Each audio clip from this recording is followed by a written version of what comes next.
talking about the seizure freedom and the seizure control, right? So what frequency will come under the seizure control actually? If it's zero, then it will be the freedom actually. So epilepsy does not unfortunately happen to be a mathematical equation which would define that 0 means control and 100 means no control. So if there is no mathematical definition, then we need to form working definition as to what we will call as control. Very logical and very right. So what we say is that reduction of the number of seizures by more than 50% of what they were before therapy, we consider it as control. Not freedom, but control. So seizure frequency less by at least 50% would constitute as some control. Ideally, we should have no seizures. We would aim for seizure freedom, but on the flip side, we have medicine-related side effects if we attempt to do it. So somewhere we need to strike the balance where on one hand, the child does not have disabling seizures or long seizures which can cause damage to the brain. On the other hand, the medicine dose should be such that he should remain active and try and learn new things. Because our ultimate goal, as I started, what are we trying to do? What is our goal? Is our goal 0 seizures? No. Our goal is that the child should be so much so controlled that he goes on to become a socially, economically productive citizen of the society. So it's now the quality of life that we are targeting and not the number of seizures. We are treating the child, not the seizures. Child as a whole. So as you are talking about the quality of life, is it true that the medicines which we are using for this epilepsy will affect the quality of life? Yes. So medicines which are used to control seizure, depending on what medicine we are using, may have some side effects. Now the choice of what medicine to use would depend on what type of epilepsy, what is its severity, and what are the expected side effects. Some medicines have fewer side effects like just a little bit of weight gain or some small rash in the beginning. Others can have side effects in the form of drowsiness or sleepiness. So it depends on what medicine we are using. Most medicines that we use now in the management of epilepsy are safe. And there are mechanisms in place where we can monitor the side effects of medicines.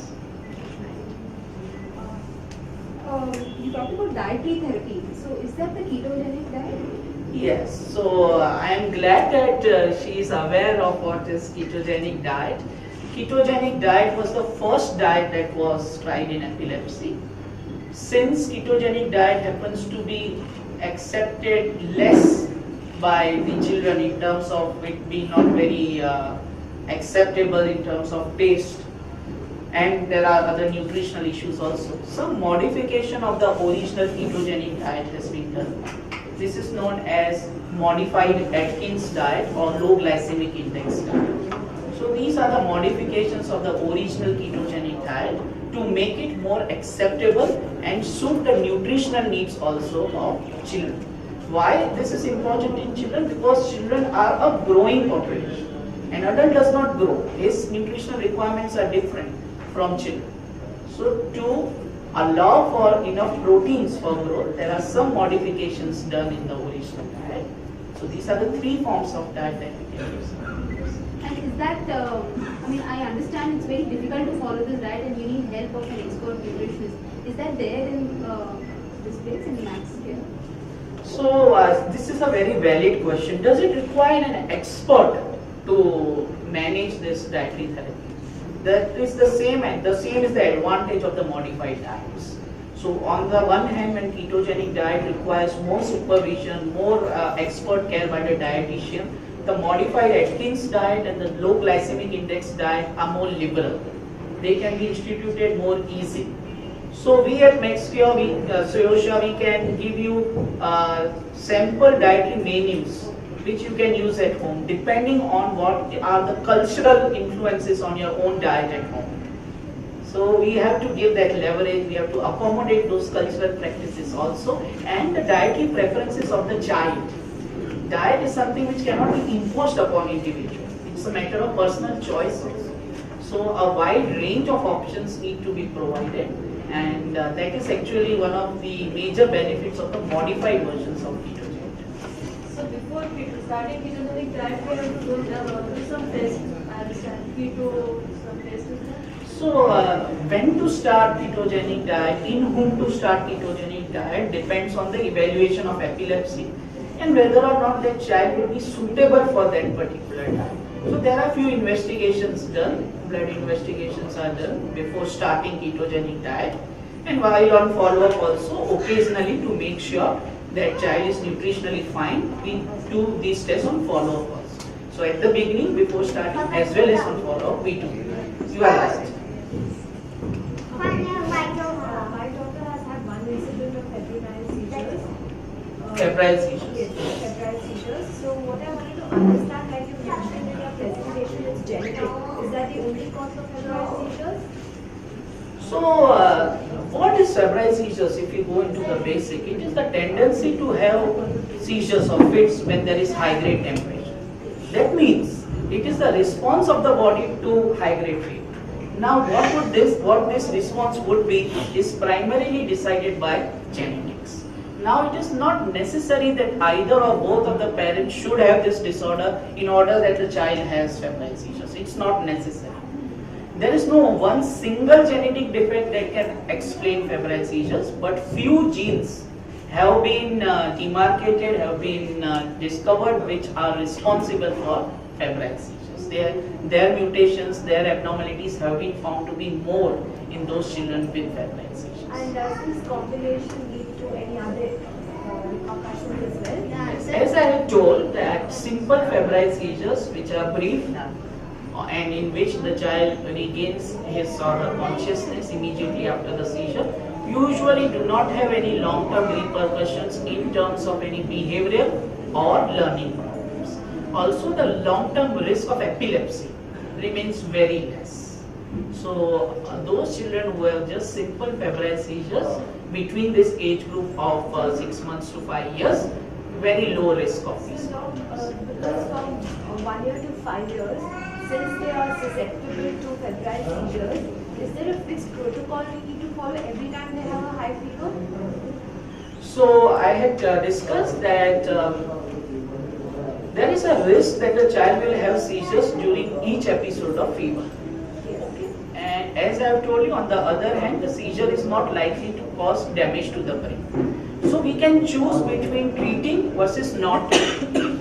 The problem with not treating is sometimes the seizure can become prolonged, and then at that time seeking help becomes difficult in our setup, where the hospitals are few and far between. So therefore, we prefer on treating febrile seizures rather than not treating. When it comes to treating, the protocol that we follow is prophylaxis only for the first 3 days of fever, because that is the chance when the possibility of having seizures is maximum. So, even if the child has fever, at the beginning of fever, you give the medicine for 3 days. When it goes beyond a certain temperature? That would be told to you by the treating doctor. Okay, no, the reason I ask is most of the doctors have suggested frisium to me. Yes, I would call it clobazam instead of frisium, because frisium happens to be a brand name. But clobazam is advised, and it is advised for 3 days at the beginning of fever, till the child outgrows this problem, 5 years, till 5 years. So there are few questions which we have, and they have been sent to us through the internet. So I'll just read out these questions and try to ask you whether we have covered these or not. Type of seizures? Yes. How to identify a child having seizure? What should a caretaker do within the first minute when the child has seizure? Emergency medicines that should be kept. I discussed about midazolam nasal spray as well. Diet for epilepsy, that's ketogenic diet and its variants. Role of investigations in epilepsy, we have covered that as well. Common things that impact seizure frequency and occurrence. Yeah, this is important. This is the one very important question.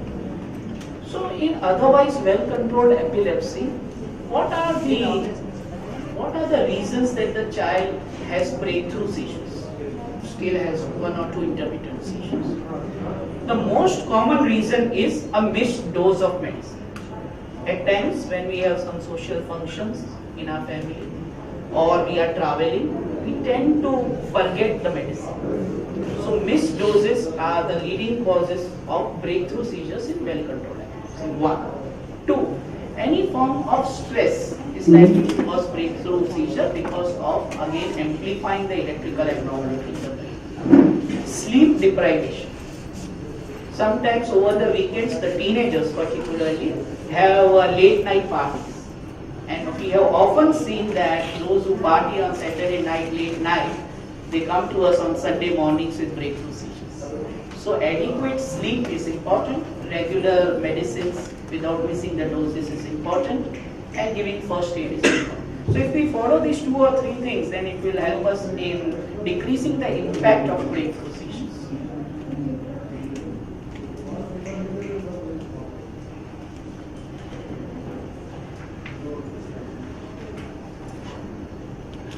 Is it advisable to start medicines if EEG shows abnormality? So that is where the problem comes. As I told you, we are treating the child and not the investigations. So if a child has no seizures, and if we happen to do an EEG in a random child, 2 out of 100 children will show some epileptic form discharges on EEG. Should I treat those 2 normal children? You only answer. Of course not, because the diagnosis of EEG is electroclinical. It's not an electrographic diagnosis. So unless the child's clinical symptoms warrant to start medicines, we start, not only based on EEG. Does ketogenic diet really help? Yes, it helps, but it depends on what type of epilepsy we are using it and whether the child is a suitable candidate to receive that form of diet. How can one know if daily dose of medicine is not enough in growing children? How frequently is it increased? Would any blood test help? So with the growing child, as the weight increases, the dose of medicine need not always be revised. It depends on how the seizure control is. If the seizure control is not there, it can suggest that perhaps the dose is inadequate or the medicine is not the right medicine for that epilepsy. Are there any blood tests? Yes, there are blood tests that can help us tell that what is the level of medicine in the blood. We at times use it to guide our therapy. We have completed this list as well. Any further questions? Yes. So one question is that, is it possible? Can I take a seat if you don't? Yes, please. Yes. Is it possible, or have you seen cases where a girl child on reaching puberty, her seizures decrease or they just vanish? Is that possible? So, from The other way around. hormonal influences on seizures has been studied and researched extensively. So, the timing that you are asking, puberty, I would say I would include pregnancy also in this when there are hormonal changes. Do they affect the epilepsy? Yes, they do. Some type of epilepsy get worsened, whereas some undergo some spontaneous improvement during these periods of hormonal changes. It depends on what type of epilepsy it is. But that can't be predicted, right? That can be predicted based on what type of epilepsy it is. So we can forewarn, that is the importance of diagnosing the exact type of epilepsy. We can forewarn such individuals that your epilepsy might worsen during pregnancy or during puberty. So they need to be more proactive in treatment. The second question I had is, I heard that there is a procedure called masking, which was developed in the Institutes of Achievement of Human Potential in Philadelphia around 60 years ago, and they treat brain injured children. So they believe that masking using an apparatus which they call a mask will eventually reduce and make the child seizure free. Is this, have you heard of this, and is this medically So researched? there are several conditions in which several alternative or experimental therapies are often talked about. But we are scientists. We need to base our therapies from two aspects. One, its effectiveness. The therapy should be effective. Second, the therapy should be safe. So whether or not one particular therapy is safe or not depends on the research that goes into devising that particular therapy. So after undergoing several clinical trials, finally that therapy is approved for use in clinical setting.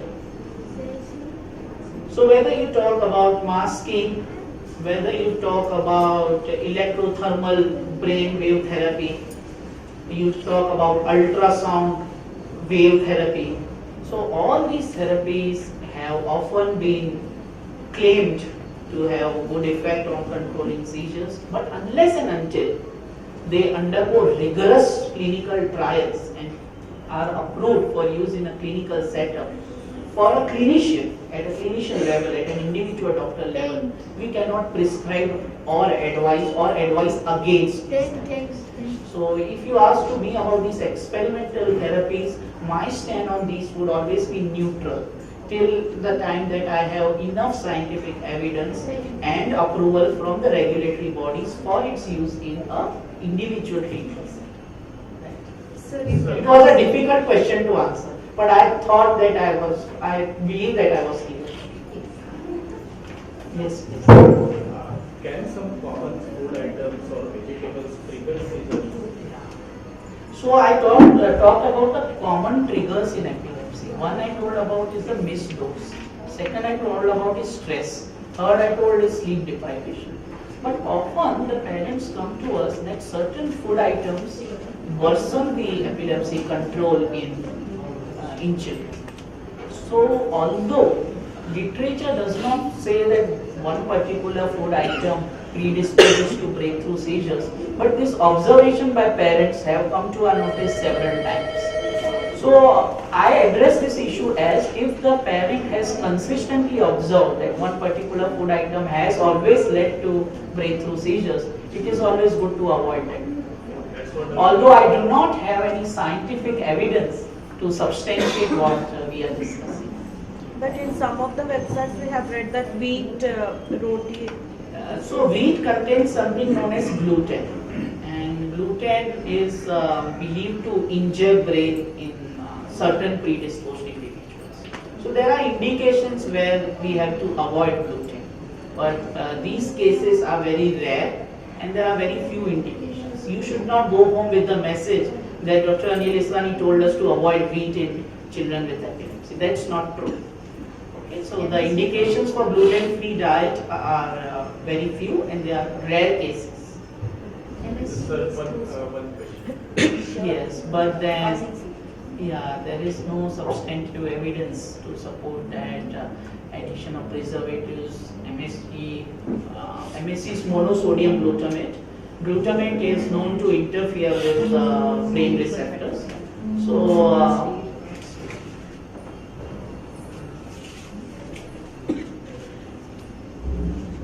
sorry for this. So it is known to interfere with the brain receptors on which the medicines are acting.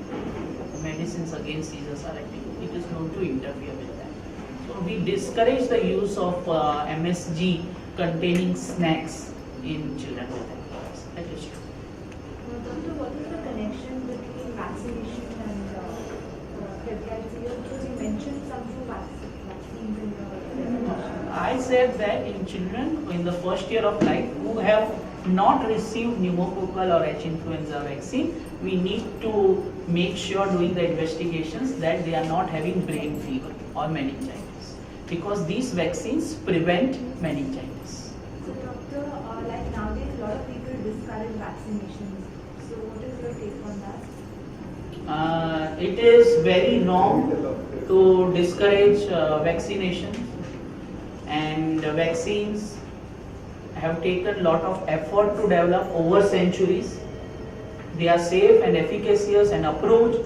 They prevent several childhood illnesses, and unless and until there is some specific indication to avoid vaccine in children, all children should receive the vaccines as per the immunization schedule. There is no reason to withhold any vaccine whatsoever, even if there is concurrent epilepsy. That is very clear.